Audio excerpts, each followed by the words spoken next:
जो क्लास है काफी इम्पोर्टेंट है। वर्गमूल जिसको स्क्वायर रूट कहा जाता है उससे संबंधित है। तो आज हम लोग सीखेंगे कि कैसे चुटकियों में हम लोग वर्गमूल को सॉल्व करेंगे। तो इसके लिए सबसे पहले ज्यादा तो नहीं, कम से कम 10 तक आपको संख्याओं का वर्ग याद होना चाहिए। जैसे 1 का वर्ग 1, 2 का वर्ग 4, 3 का 9, 4 का 16, 5 का 25, 6 का 36। इस तरह से 10 तक आप वर्ग याद रखेंगे।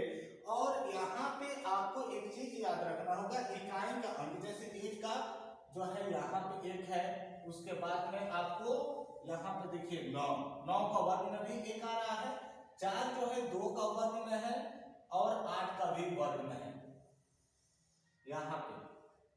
उसके बाद में यहाँ पे 9 देख रहे हैं तो ये 3 के वर्ग में है और 7 के वर्ग में है। तो इस तरह से कुछ ऐसे चीजें हैं जिसको आपको याद रखना होगा कम से कम इकाई के अंक के लिए।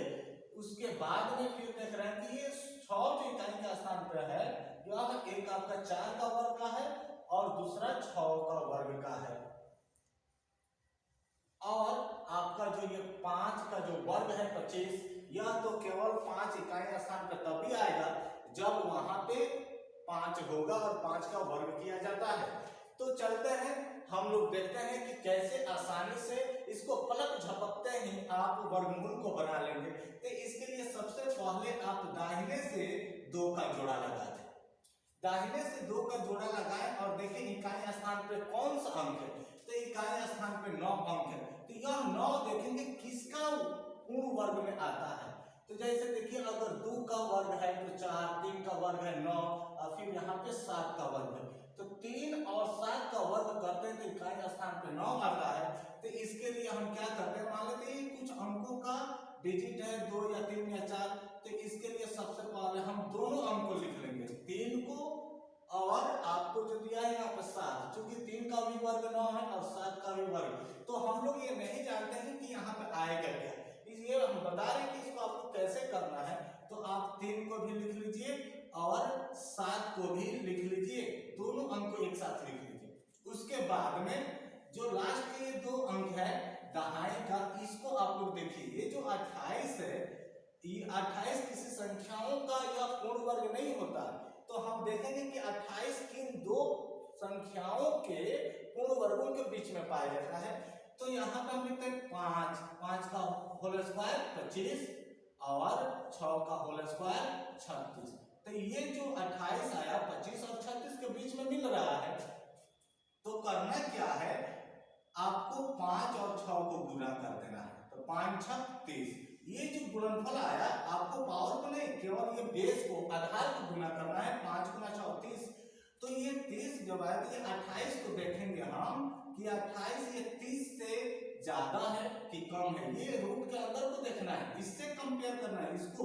तो ये कम है तो इसमें से आपको कम वालों को ले लेना है। तो इसका कम वाला कौन अंक है 3, तो ये 3 को हम ले लेंगे और क्या करेंगे 7 को यहां से हटा दिया जाएगा।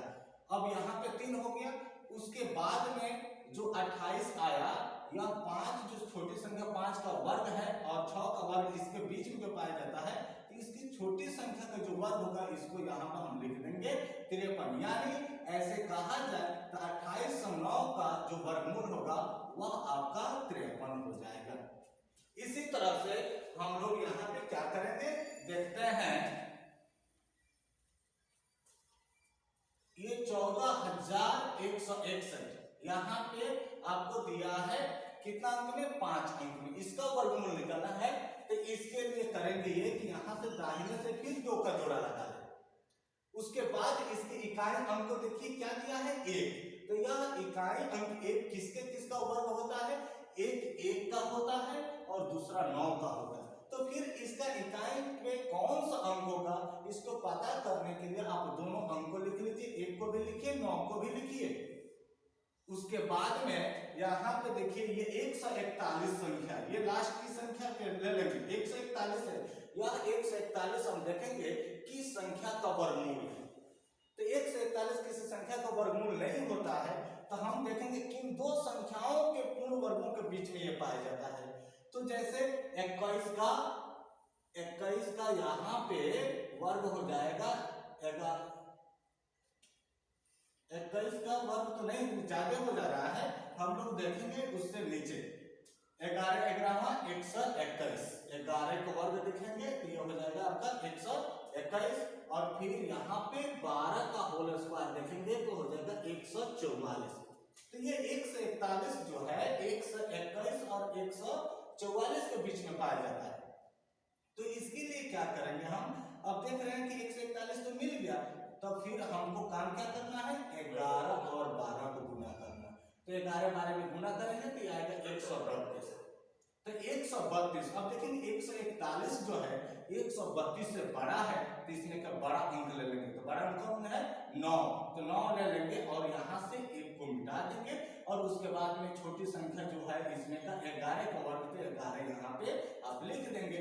यानी कहा जाए तो 14161 का वर्गमूल जो होगा आपका 119 हो जाएगा। ये अगर आप भाग विधि से बनाते हैं ये काफी लंबा बनेगा।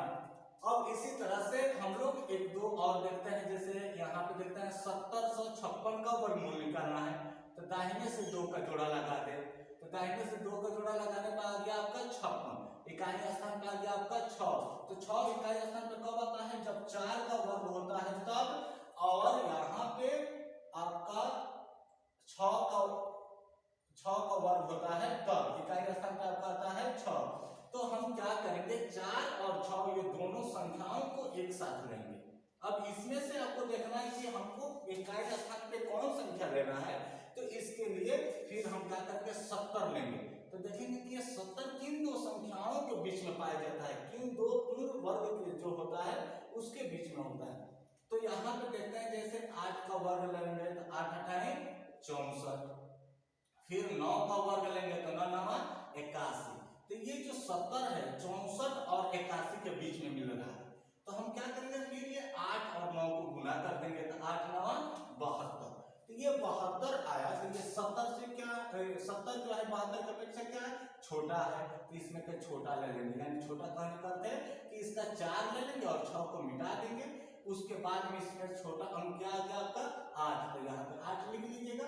तो आप कह सकते हैं कि 70 56 का जो वर्गमूल है वह 84